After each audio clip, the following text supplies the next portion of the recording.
So this is going to be part 4 then, okay? Part 4, skipping part 3 for now. We'll come back to it.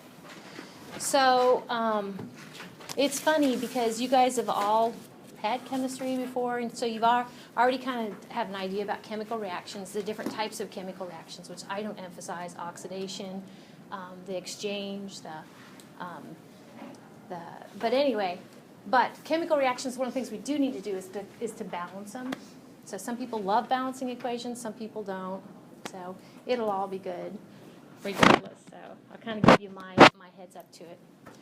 So a chemical reaction, actually we had to talk about clear early in this course because you need to identify if a new substance was formed, then we say a chemical reaction had taken place. Okay, so chemical reactions are a situation in which the atomic ratio, okay, or there's a change in atoms, switching partners, okay, or changing oxidation state, but what you start with regard to atoms is what you end with, okay? Oh, I want to go back. So that reaction up there, I thought, we got time. I don't know if any of these reactions on this playlist catch your attention, but I went ahead and posted this playlist on the course homepage. It's just all about chemical reactions. If you're like me, one of the reactions that caught my eye, and what yours is the reaction of cheeseburger with acid. Okay, so let's give us a little sound here. Droid.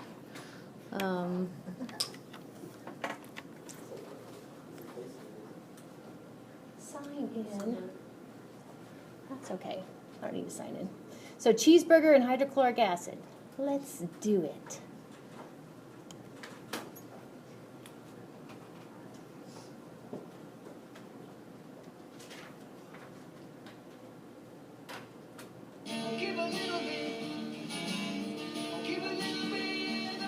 Commercial.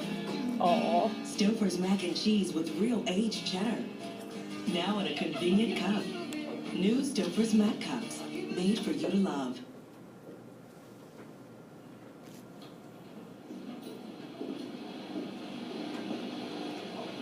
Oh, it's okay. all right. Ooh. Oh my god. Oh my god.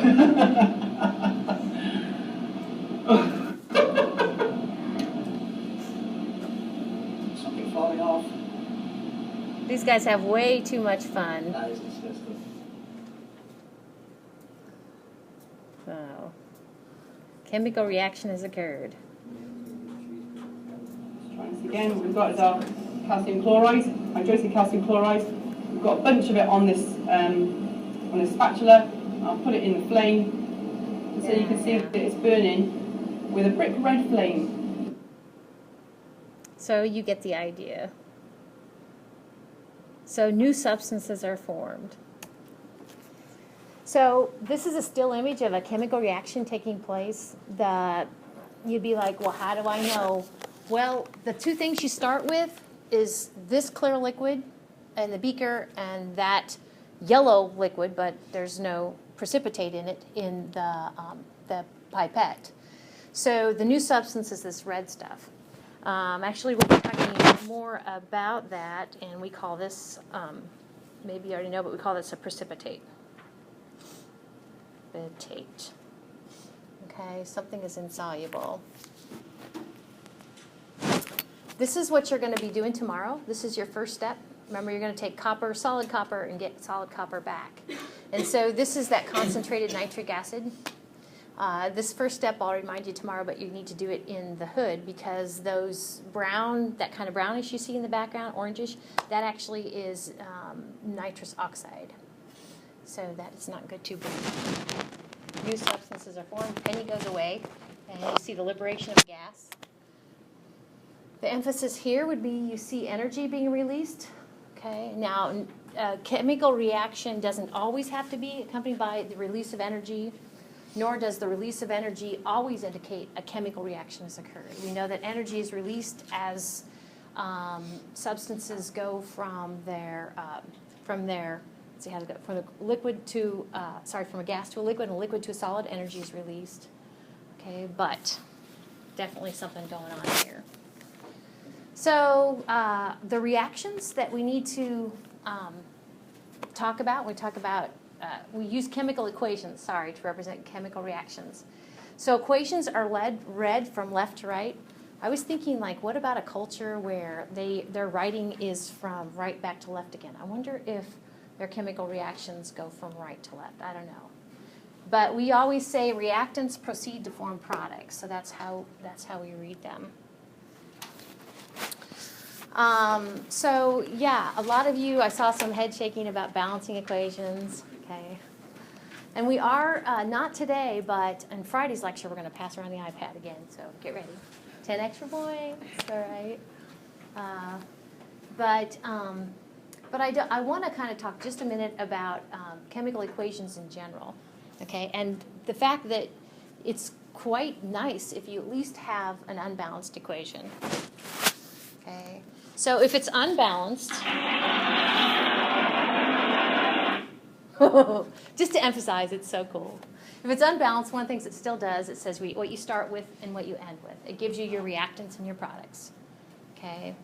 And I really like a lot of things about physical science, a lot of things about chemistry, because it's nice and abbreviated, okay? So instead of writing out water, you write H2O. Like, okay, I got it, you know? So we use chemical formulas to say the reactants and products.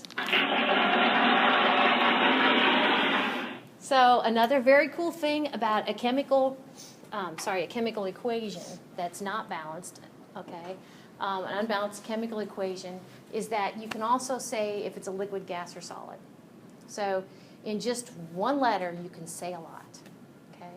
And those gas, liquids, or solids then will be associated with the formula for that reactant or product. So that's cool. It's not all about balancing the equation. And then last but not least,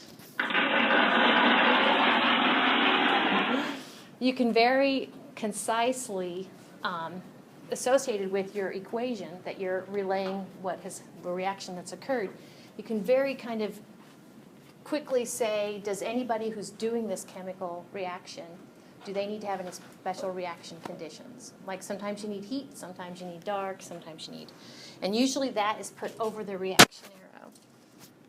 Okay, that's it for my applauding. So you're already familiar with 3 physical phases of matter that we're going to deal with anyway. There's another sort of situation that your reactant or product might be in, and it's called aqueous. So if you ever see AQ next to a reactant or product, it means that it's dissolved in water, kind of running around, okay? It may or may not be an ionic substance, but it's dissolved in water, running around, surrounded by water molecules. Okay, so that third thing up there, I said very quickly with your equation, even if it's unbalanced, which is what we're talking about now, you can give what we call qualitative information about if you're going to repeat this experiment or this reaction, what do you need to do? And usually that goes over the reaction arrow. So all those things, those 3 things we talked about, the reacting and the forming species, the physical phases of the species, maybe the special reaction conditions, that's all what we call qualitative information. So qualitative information is very much present in your equation that's not balanced. Notice what's missing is quantitative information. Okay, so we're going to segue now to a balanced equation. So a balanced equation gives both qualitative and quantitative information. If you're familiar with balancing them, like I said, I'm going to kind of give you my take on how do you balance an equation. But you know that you end up with the same amount of atoms on either side of the arrow. And when you do that, by changing what we call the coefficients, those big numbers, you have what we call, and I love this concept, you have relative amounts of reactants and relative amounts of products that will form. So I call this the recipe for the reaction. Okay, the recipe for disaster. Okay. Yeah, so now, if you go ahead and apply this process that we're going to do, balancing the equation, getting the same number of atoms of each type of element on either side of the reaction arrow, you are going to have both qualitative and quantitative information. Okay. So I kind of think of, it's almost like like a magician's hat, where they have, it's shrouded in mystery. Okay, they put some stuff in the hat, and then they pull the stuff out of the hat. Okay, so what he or she puts in the hat is what they need to pull out of the hat. Okay, so what you begin with regard to atoms of each type of element is what you need to end with.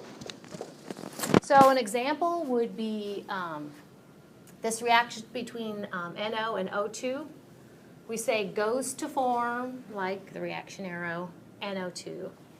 Now, and I'm not trying to insult anybody's intelligence, but just so we're on the same page, these right here, the 2, 2, and there's an implied 1 here, isn't there? Okay, those are relative amounts, and we actually call those stoichiometric coefficients. Sounds German. Stoichiometric coefficients. So somebody has balanced this for us. They're saying, all right, you have 2 NOs and you have 1 O2. It's going to react and you're going to get 2 NO2s out of it.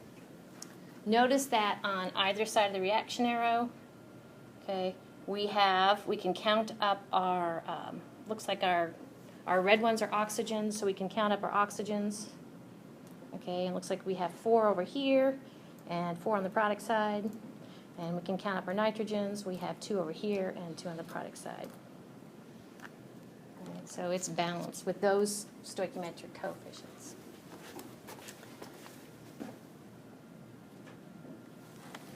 What's this?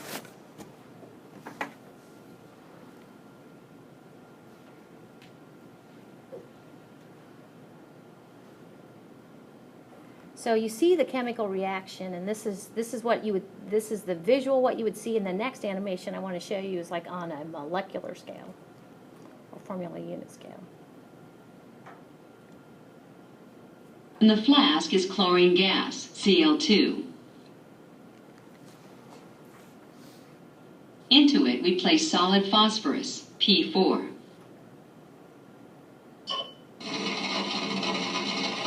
The reaction produces heat, and the compound phosphorus trichloride, PCl3, in liquid form.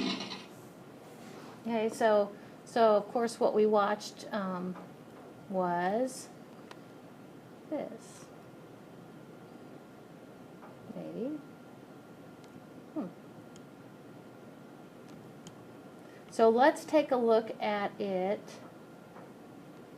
on the molecular scale or the formula unit scale. It looks like this.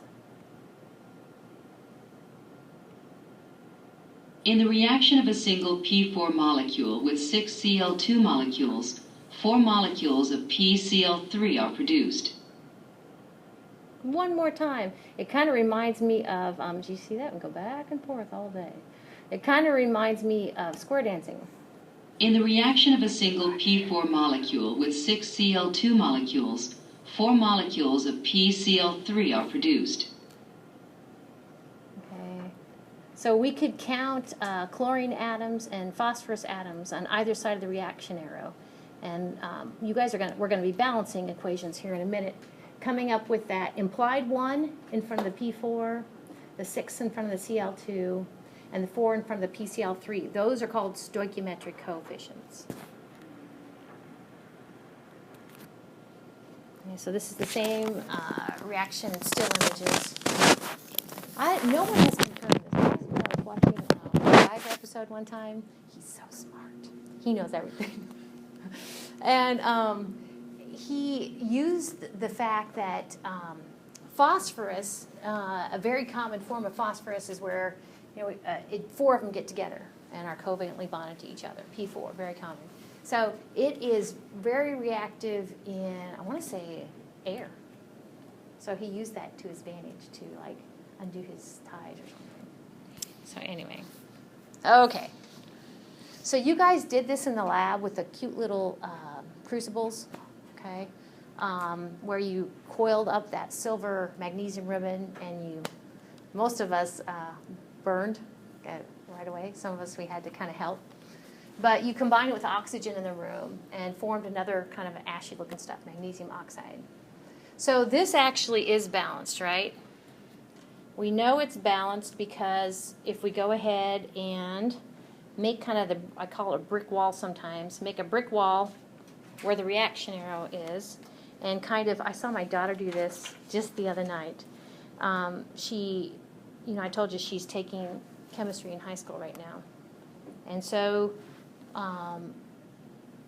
notice that, it's not keeping up with me, is it? Notice that with regard to magnesiums, we have 2 on both sides, and with regard to oxygen, we also have 2. It's not happy. Okay. And we'll do some more brick walls coming up. This should work. Okay. So when you come up with those, I've called them stoichiometric coefficients. When you come up with those stoichiometric coefficients in front of the reactants and the products, to make sure you have the same number of atoms of everything on both sides of the arrow, you are applying this conservation of matter. Okay? You're saying what we start with is what we end with in ordinary chemical reactions, which is all we're doing this semester.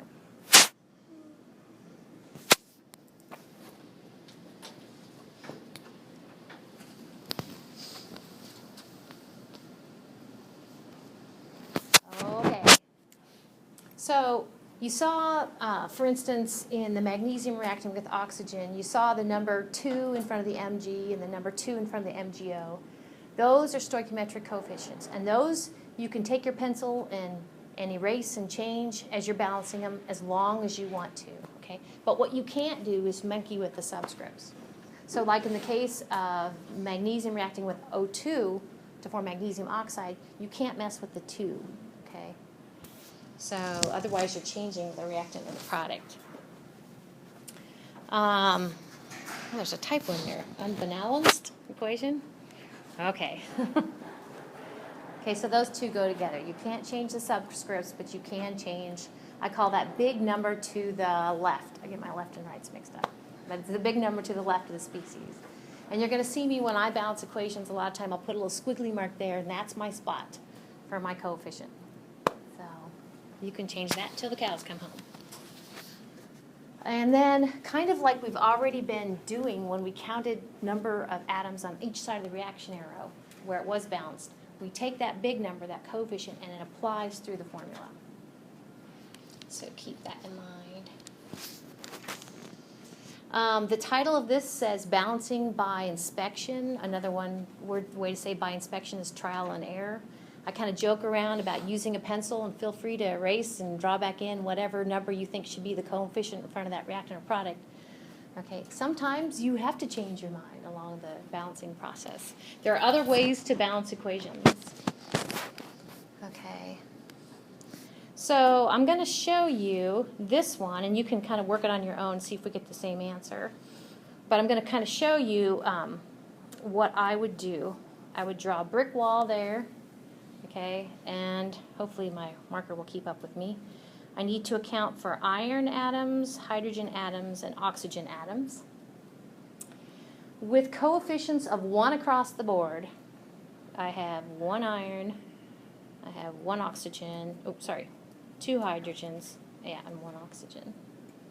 On the product side, across the board, I start with 3 irons, looks like 2 hydrogens, and 4 oxygens. So I have a slide that says a hint in a minute, but your hint is leave things that are in their uncombined, means that they're don't have any other elements with it, uncombined elemental form. This is my hint. Last, I'll just put the word last up here. Okay, so I'm not going to start with putting a 3 in front of my FE. I could, and that might be what it is. But I'd start with something that's a little more irritating or complicated. So I probably would start with my oxygens. Okay, so it's a back and forth sort of process. So obviously I have 4 on the product side, and I only have 1 on the reactant side.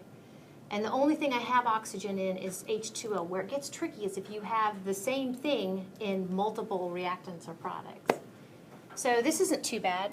I bet you by this, if I bump that up to a 4, then I can go ahead and update that to a 4. And then I also need to update my hydrogens. What would my hydrogens be updated to? An 8. Perfect. Cool. Well, now they're fine. I probably would turn my attention to the hydrogens. I have 8 hydrogens on the reactant side and only 2 on the product. So how can I get 4 hydrogens over there? 4 in front of the H. Yep, just put a 4 in front of the H2. Very good. And then the only thing I need to update are my, oh, what did I do there? You updated the wrong. Yeah, I did. The only thing I need to update is my, thanks, my hydrogens. Cool? So far, so good. Oh, then this actually still is 4. So we have 4, 8, 3, and 1. So, of course, now I'm going to go ahead, and the thing I was going to wait till last, I could go ahead and give me 3 irons if I do that. Right? Okay. So I usually would have put squiggly marks here. But my squiggly marks where my coefficients go. So when we get started, you'll hear me say we have coefficients of 3, 4, 1, and 4. And what I mean is they go in front of the 2 reactants and the 2 products. That's it. It's kind of a back and forth sort of process.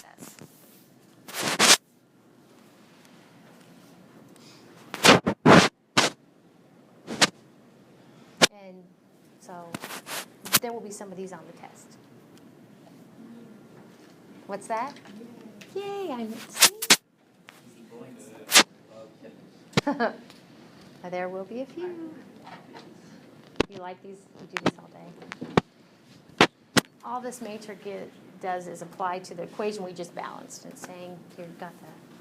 But there are some that struggle with this concept, so that's where the people who like it can help the people who don't like it. Okay, so let's do this one. This one's a little bit different. I think I'm going to go ahead and do sort of what I did down here, or do what I did with the other thing. But one of the things, and so here's where my coefficients go. One of the things you're going to see me do is I'm going to keep the, and we'll talk more about this in this unit, the ions that are, they're polyatomic ions. I don't know if you recognize SO4. You may not even know. You don't have to put the 2- charge. But do you just see the repeating unit SO4 here and SO4 over there? It stays as a group. So you could break it out into sulfur and oxygen, but I'm going to keep it together. And don't worry about the charge, but keeping it together is cool. Do you see anything else that's kind of stays together? The OH, very good. And that has a -1 charge, but don't worry about that for now. If you just put OH, that will get you down the road. And then with that in mind, all we got left are aluminum and sodium, right? Aluminum and sodium. I guess I could put charges there, but I'll just leave them. Okay. So how many sulfates do we have on the reactant side? 3. Very good, 3. How many OHs do we have? 1. You all good with that? How many aluminums? 2. 2. How many sodiums? Just 1 so far. Product side, how many SO4s? 1. How many OHs? 3. 3. Aluminums? 1 so far. Sodiums? 2. 2. Cool. This is where I would go get a cup of coffee. So I don't see anything I can leave till the end, okay? So I'm just gonna kind of take a running start at it. These SO4 units, I'll probably just start with them since they're at the top. So to get 3 SO4 units over here, I need to up this one. So what do I need to change that number to? A 3. Does that make sense? So if I change that to a 3, then that ups my sulfates, my SO4s, to a 3. And then how many sodiums do I have? 6. So I got to change that to a 6. Cool. Well, then I better fix the hydroxides. So if we have 3 over here, how are we going to, on the product side, how are we going to get 3 on the reactant side? Putting a 3 up there. Yep. That works. So now I got my 3 OHs, so I'm going to change that 1 to a 3. And then I have 3 sodiums instead of 1 sodium, so I better update this one to a 3. All right. So things are looking okay. Notice that, sort of, my aluminum and my sodium are off. Let's see. How about let's try to fix our sodiums next. And you don't have to go about this order. But we know that we don't have enough sodiums on the reactant side because we have 6 on the product side. So how can I get 6 over here? 6 sodiums. Yep. And this is where I'm just going to cross it out and put the new one up there. But if you had an eraser, you could do that too. So sodium now, we have 6 because we did that. And now we messed up our hydroxide amounts. Okay. So now we have 6 hydroxides. So I have to bump that to a 6. So far, so good? Like, oh. If you put the 2 in front of the aluminum, that'll give you 2 aluminum and 6 OH in it. Yeah, I hear what you're saying. So now I think things are going to look pretty good. So he's saying I need to fix my aluminums, which I'm right on track. If I put a 2 over there, then that updates my aluminums, and that also updates my hydroxides to 6. Exactly. It's a back and forth sort of thing. Now kind of going down the row, or down the rows. Looks good to me. Okay? And you get the same answer if you broke out the oxygen and sulfur and the oxygen and hydrogen, but this is easier.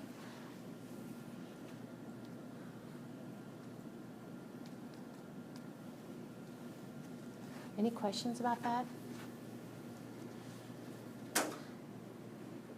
It's called an exchange reaction, prisoner exchange reaction. I shouldn't joke about such things. Okay. So this is that guideline I said, hold your iron till the end. You know, sometimes in the next reaction it's going to be hold your O2 till the end, because O2, if it's a reactant or product, is uncombined in its elemental form. Okay, so hold that till the end if you can. All right, so let's do this one. I'll warn you that there is a little catch here.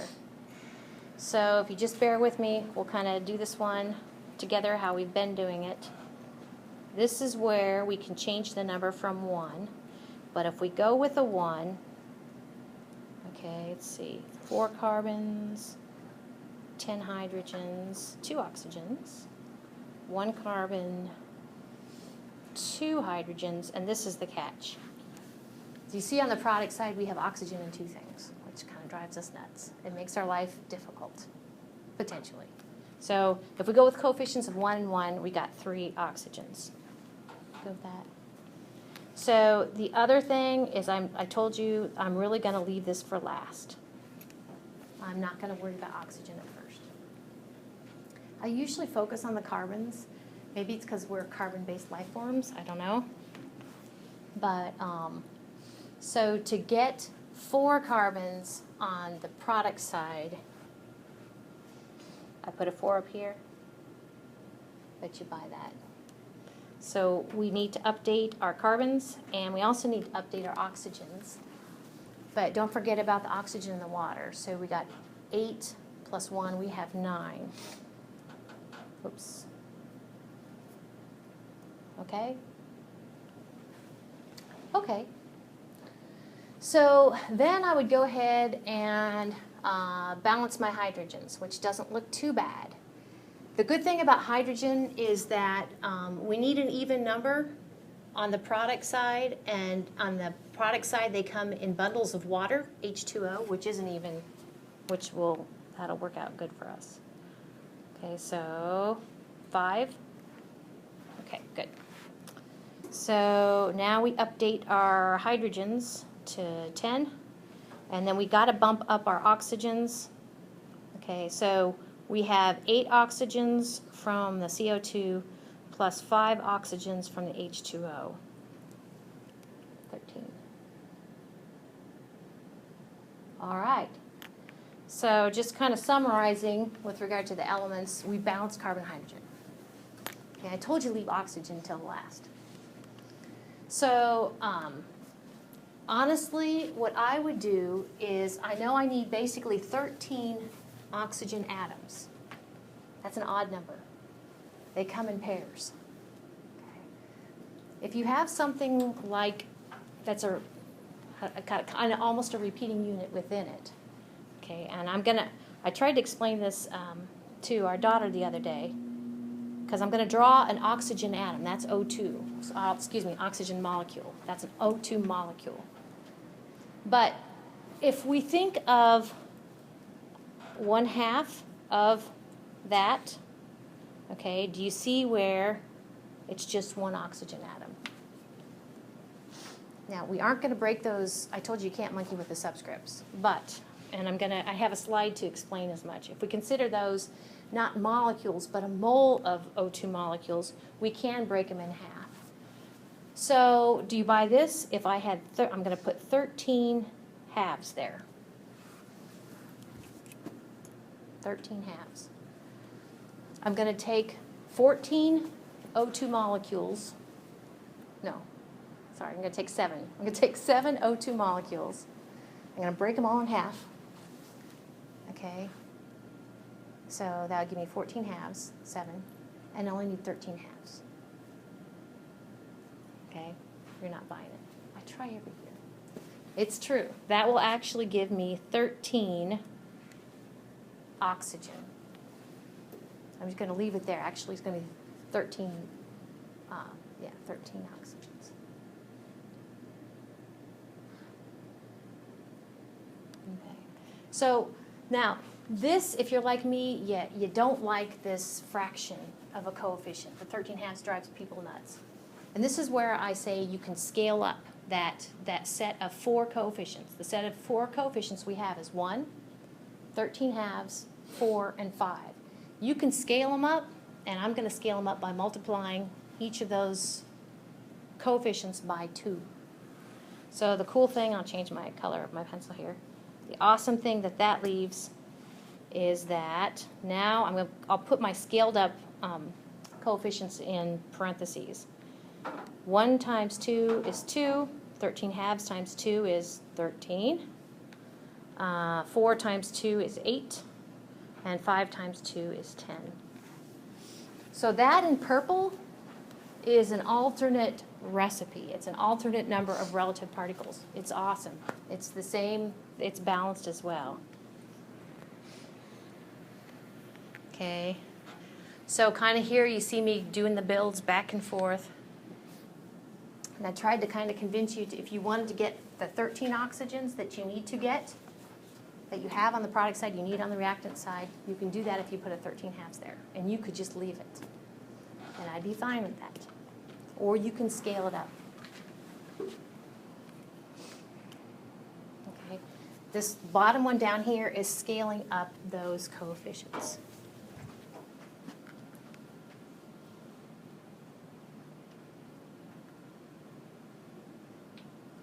Set of coefficients. We do it all the time in the kitchen. So, because you're like, I need 2 pans of brownies, not just 1 pound of brownie, or one pan of brownies. So what do? You scale up everything. And that's kind of the way I think of that. Okay. So whether your coefficients are either way, your coefficients are going to be the same, or it's going to be balanced either way, set of coefficients. So this is, and we'll be talking more about this actually momentarily when we kind of ease into the next part. But that 13 halves is fine, as long as I kind of step out of the concept of a molecule or a formula unit and step into the concept of a mole, which is also a counted particle.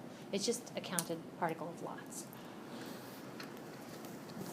So when we've been talking about balancing an equation, taking an equation that's representing a reaction that's not balanced, coming up with those coefficients to give you the same number of atoms of each type of element on either side of the reaction arrow, we've been dealing with stoichiometry. Stoichiometry is basically the recipe for the reaction. What does that mean? It means relative amount of what you start with, relative amount of what you end with. All right. So here is the assignment, and it's interesting. I got to this assignment slide, and I'm like, wait, all my assignment slides have this blah, blah, blah down here, and I don't know if you read it, but it basically says show your work. It says use factor label, round to the correct number of significant figures. I'm like, where is that? I'm like, wait a minute. They don't have to show their work to balance these things. Okay. Yay, I know. I'm going to take you to that website up there. Oh, my gosh. And I found it when I was working with our daughter, and her problems aren't as hard as your problems, so don't worry. But this is cheating. It is. I know. So get it down. And actually, I put this link on the course homepage, too. I was helping her with one, and I was, like, so lost, right? So if we go, there's all sorts of neat things, but I want to go to, let's see, do you see the one that, maybe it's chemistry tools. Because I went right to it when there it is. You see it's kind of already in blue. Chemical equation balancer. Oh my goodness. Okay, so instead of a reaction arrow, you put the equal sign, okay? But like, what's the first one you want to do? Well, let's do magnesium reacts with oxygen to form magnesium oxide. So you would put Mg in here, Mg plus, you'd put O2, okay, not a subscript, but that's fine. Reactionaries equals MgO, okay, and then you say balance. Dun, dun, dun. There you go. Oh, of course, they want to sell you stuff, too, but just ignore that selling stuff. That is the blue are the stoichiometric coefficients. Isn't that awesome? But it gets better, because actually in Friday's lecture, and a little bit now, but more in Friday's lecture, this stuff down here, if you scroll down, it'll do what we call stoichiometric calculations for you. But you have to show your work, okay? But in here, for instance, one of the things we're going to talk about here in a minute is if we have 3 moles of magnesium. If we have 3 moles of magnesium, it says that you're going to need 1.5 moles of oxygen, of O2 molecules, and it's going to form 3 moles of magnesium oxide. Isn't that cool? And then one of the things we're really going to get into Friday is that's fine with regard to relative moles, but what is the mass of magnesium, O2, and magnesium oxide? And there it is, the relative masses. This is why you can't have smartphones on your test. Okay. So I want to go ahead and do just a little bit in part 5.